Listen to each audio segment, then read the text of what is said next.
History was created at Wellington Airport on 15th August.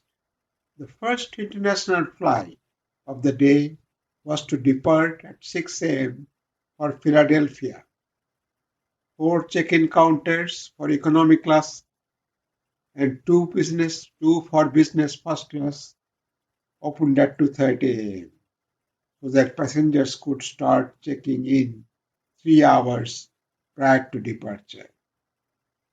Prospective passengers queued up.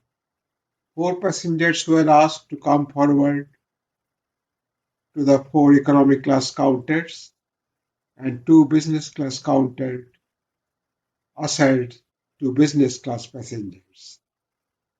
"Sir, your ticket and passport, please," said the airways staff at the first check-in counter. The passenger handed over the documents.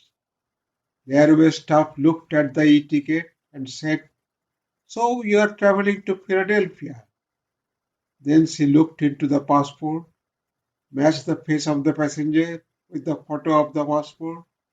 It was all right. Then she turned the pages of the passport to find the visa to the US. There was none. "I don't find your visa to US. I can't check you in. Do you have the visa in your old passport? If so, please show me that passport." "I don't need any visa to the US. I am a citizen of the world," the passenger replied. "No, sir," the airways staff replied. "You are a New Zealand citizen. I can't let you board the plane without the visa. Do you have any luggage to check in?" "No, I have only this cabin bag," the passenger replied. "Please stand aside and let the next passenger come forward," said the staff and glanced at the other check-in counters. She was overwhelmed as she heard the same words from 5 other check-in counters. None of the passengers had any luggage to be checked in. Each was carrying only cabin baggage. None of them had a US visa stamped in the passport. None of them stood aside to let the next passenger come forward. The airport staff looked at the queue of the passengers. None of them were carrying any big bags to check in, as if all of them had come for a bus ride. At each check-in counter, the passenger showed the air ticket and the passport, but no visa for the US. One of the airways staff phoned their boss to ask for instruction. The boss of the airways was at a loss. He asked the top boss of the Wellington airport. Security forces were mobilized to arrest the passengers who refused to move from the check-in counter unless boarding passes were issued.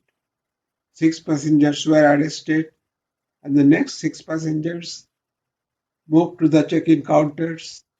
None of these passengers had visas attached to their passports. None agreed to step aside to let the next passenger come forward, so they were all arrested. Then the next 6 passengers moved to the check-in counters. Again, none of them had visas attached to their passports. None of them agreed to step aside to let the next passengers come forward, so they were arrested as well.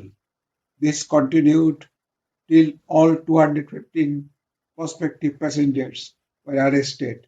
No boarding pass was issued, no luggage was checked in. The next flight to leave Wellington Airport had the same fate, as all the passengers booked for the flight appeared without any visa in their passport. The flight after that had the same fate as well, and all the remaining flights of the day were not any different. No international flight took off from the Wellington that day. Soon the news were received from other airports of New Zealand, Auckland, Christchurch, and so on.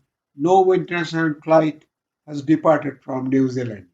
Hours later, the same set of events started in Singapore, Bangkok, Kuala Lumpur, Sydney, Melbourne, and other